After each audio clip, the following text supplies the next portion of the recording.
এই বাংলাদেশে আর কোনো ফ্যাসিবাদ স্বৈরাচার যেন পুলিশ সদস্যদেরকে দেশ এবং জনগণের স্বাধীনতার বিরুদ্ধে ব্যবহার করতে সক্ষম না হয়।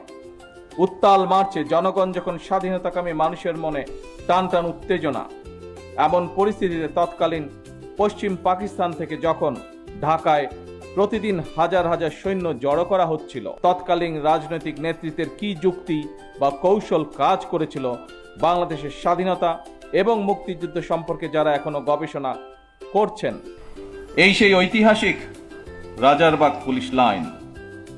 1971 সালের 25শে মার্চ রাতে যেখানে ঘুমন্ত পুলিশ সদস্যদের উপরে হানাদার বাহিনী অপারেশন সার্চ লাইটের নামে বর্বর হামলা চালিয়ে শত শত পুলিশ সদস্যকে হত্যা করেছিল।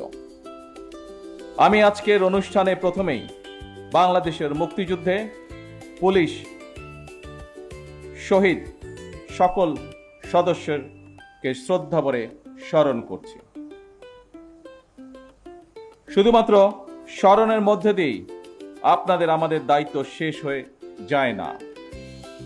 বাংলাদেশের স্বাধীনতা অর্জনের জন্য যে সকল শহীদ পুলিশ সদস্য আত্মত্যাগ করেছিলেন, যে কোনো মূল্যে সেই স্বাধীনতা রক্ষা করা আমাদের পবিত্র দায়িত্ব।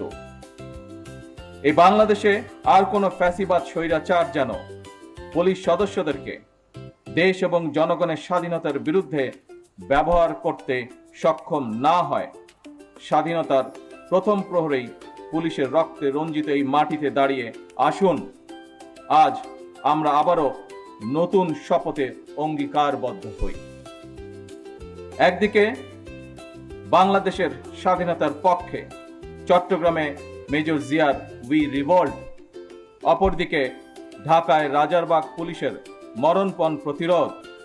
এরপর স্বাধীনতার লড়াই থেকে বাংলাদেশের স্বাধীনতাকামী মানুষের পিছিয়ে থাকার আর কোনো সুযোগ ছিল না।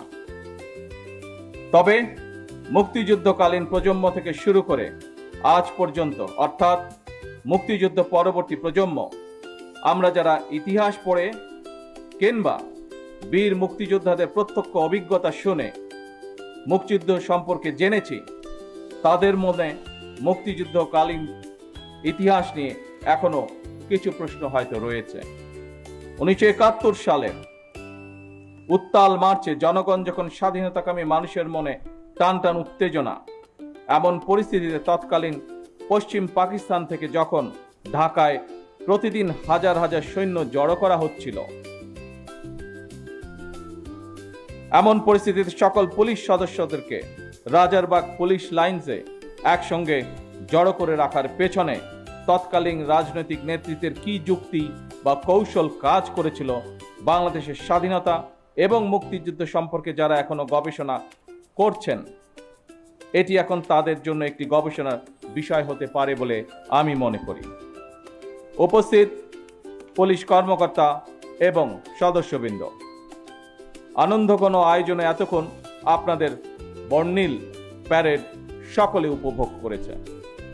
আমার কাছে এটি শুধু একটি আনুষ্ঠানিকতা মনে হয়নি, বরং এটি ছিল পুলিশ সদস্যদের শৃঙ্খলা, আত্মমর্যাদা, দায়িত্ববোধ এবং সুন্দর ভবিষ্যতের দিকে দৃপ্ত পায়ে এগিয়ে চলার অবিচল অঙ্গীকারের বহিঃপ্রকাশ।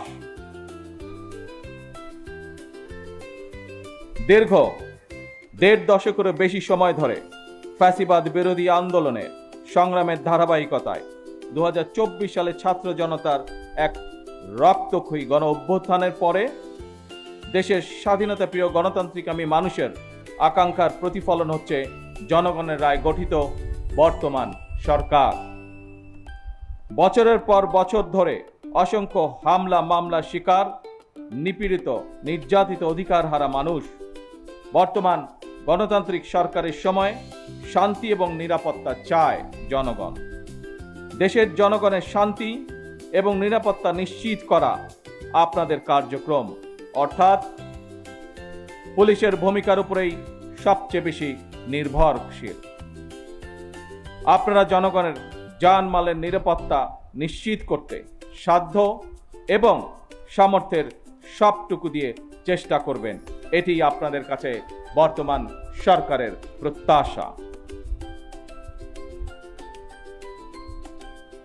উপস্থিত অফিসার এবং পুলিশ বাহিনীর সদস্যবৃন্দ, ত্রয়োদশ জাতীয় সংসদ নির্বাচন প্রমাণ করেছে বাংলাদেশ পুলিশের পক্ষে দক্ষতা এবং পেশাদারিত্বের সঙ্গে দায়িত্ব পালন সম্ভব। শুধু দেশেই নয়, জাতিসংঘ শান্তিরক্ষা কার্যক্রমেও বাংলাদেশ পুলিশ দক্ষতা এবং সুনামের সঙ্গে কাজ করে যাচ্ছে। বিশ্বের বিভিন্ন দেশে শান্তি প্রতিষ্ঠা, আইন শৃঙ্খলা রক্ষা এবং মানবাধিকার সুরক্ষায় আমাদের পুলিশ সদস্যরা পেশাদারিত্ব, সাহসিকতা ও মানবিকতার উজ্জ্বল দৃষ্টান্ত স্থাপন করেছেন। জাতিসংঘ শান্তি মিশনে নারী পুলিশ সদস্যদের ভূমিকাও আন্তর্জাতিকভাবে প্রশংসিত হয়েছে। সুতরাং শুধু বিদেশেই নয়, দেশের জনগণের সঙ্গেও পুলিশের মানবিক আচরণ প্রত্যাশিত। এই অনুষ্ঠানে, এই পর্বে কিছু সময় পরেই আমি কল্যাণ প্যারেড অনুষ্ঠানে আপনাদের সঙ্গে যোগ দিব। সেই অনুষ্ঠানে সারা দেশের পুলিশ কর্মকর্তা এবং সদস্যগণ অনলাইনে যুক্ত থাকবেন।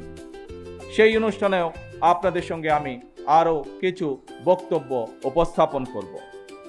এই প্যারেডে অংশগ্রহণকারী পুলিশ এবং র্যাবের যেসব কর্মকর্তা এবং সদস্যগণ নিজেদের দক্ষতার প্রমাণ রেখেছেন, যারা এমন একটি মনোমুগ্ধকর আয়োজন সুন্দরভাবে সম্পন্ন করেছেন, আপনাদের প্রত্যেককে ধন্যবাদ এবং অভিনন্দন জানাই।